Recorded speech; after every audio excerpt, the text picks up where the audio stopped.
જય માતા ખેડૂત મિત્રો, આજે તારીખ 1 જુલાઈ 2025 ને આજની સવારની હવામાન અપડેટની અંદર માહિતી મેળવીએ તો ગુજરાતની અંદર વરસાદનો નવો રાઉન્ડ આવી રહ્યો છે। 3-4 જુલાઈથી ફરી ગુજરાતની અંદર ભારે વરસાદનું અનુમાન દેખાઈ રહ્યું છે। આગામી 4-5 દિવસ દરમિયાન આ રાઉન્ડ ચાલી શકે છે। બંગાળની ખાડીની સિસ્ટમ ગુજરાતમાં આવવાની છે, જેના કારણે ગુજરાતમાં ફરીવાર વરસાદનું જોર વધી શકે છે। સાથે જ આગામી 3-4 દિવસ દરમિયાન વરસાદનું જોર કેવું જોવા મળશે, કયા ભાગોની અંદર વરસાદની સંભાવનાઓ છે તેની વિસ્તારથી માહિતી મેળવીશું। ચેનલમાં નવા હોય તો ચેનલને સબસ્ક્રાઈબ કરી નાખજો અને વિડીયોને લાઇક આપીને તમામ ખેડૂત ભાઈને શેર કરી દેજો। ગઈકાલના રોજ દરમિયાન પણ ગુજરાતના અનેક ભાગોની અંદર સારા વરસાદો નોંધાયા હતા, તો અમુક વિસ્તારની અંદર હળવા ઝાપટા જોવા મળ્યા હતા। કચ્છ હોય, જામજોધપુરની અંદર ભારે વરસાદો પડી ચૂક્યા હતા ગઈકાલના રોજ દરમિયાન, તેમજ સૌરાષ્ટ્રના અન્ય વિસ્તાર, ઉત્તર ગુજરાતની અંદર છૂટાછવાયા ભાગોની અંદર હળવા ઝાપટાઓ નોંધાયા હતા। અમુક જગ્યાએ સારો વરસાદ પણ પડ્યો હતો, પરંતુ મિત્રો હવે ગુજરાતની અંદર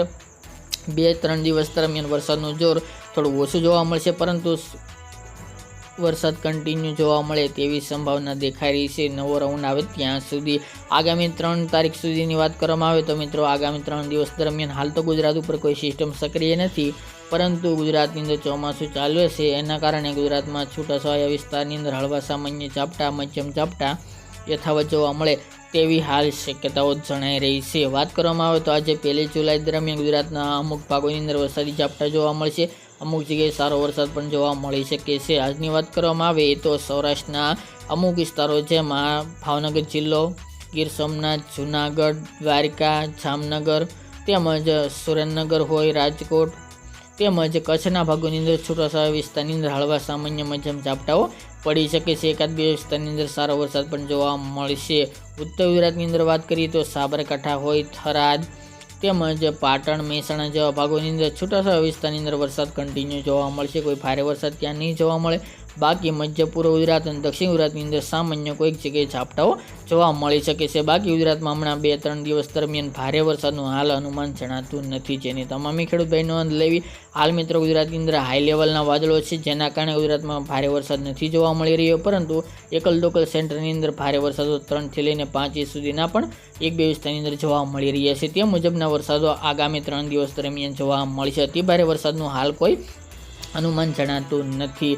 આગામી 2-3 દિવસ દરમિયાન પણ ગુજરાતના અલગ અલગ વિસ્તારની અંદર વરસાદી ઝાપટા જોવા મળશે, કોઈક જગ્યાએ સારો વરસાદ પડી શકે છે તો કોઈ જગ્યાએ રેડા ઝાપટા જોવા મળે। ગુજરાત રિજનના વિભાગો હોય, જેમાં ઉત્તર, મધ્ય પૂર્વ, દક્ષિણ ગુજરાત, સૌરાષ્ટ્ર અને કચ્છનો સમાવેશ જોવા મળી રહ્યો છે। તે ઉપરાંત મિત્રો વાત કરીએ તો આગામી દિવસની અંદર એટલે કે 3-4 જુલાઈથી ફરી ગુજરાતની અંદર એક વરસાદનો નવો રાઉન્ડ આવી રહ્યો છે।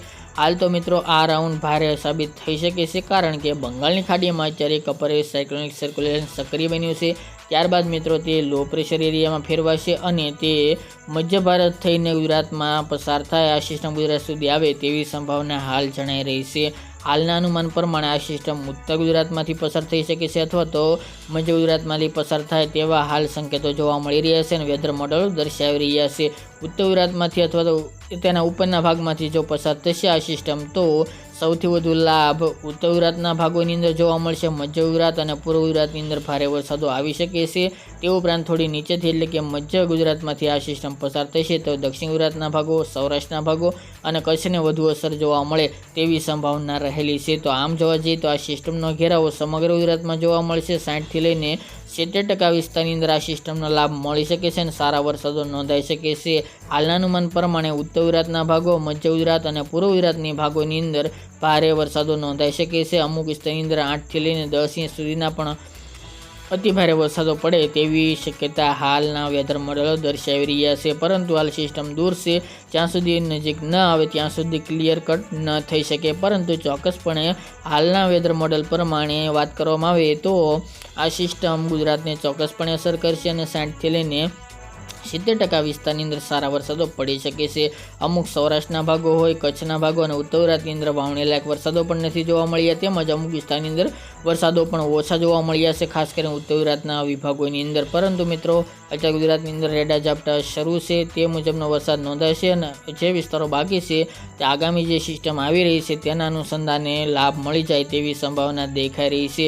તો ખેડૂતોને હજી ચિંતા કરવાની જરૂર નથી, ખાસ કરીને આ સિસ્ટમનો ઘેરાવ ઉત્તર ગુજરાત તરફ હોઈ શકે છે, જેના કારણે ત્યાં ભારે વરસાદનું અનુમાન દેખાઈ રહ્યું છે. સિસ્ટમમાં કોઈ પણ ફેરફાર હશે તો અપડેટ મિત્રો આપતા રહેશો. આ હતી મિત્રો આજની વહેલી સવારની અપડેટ.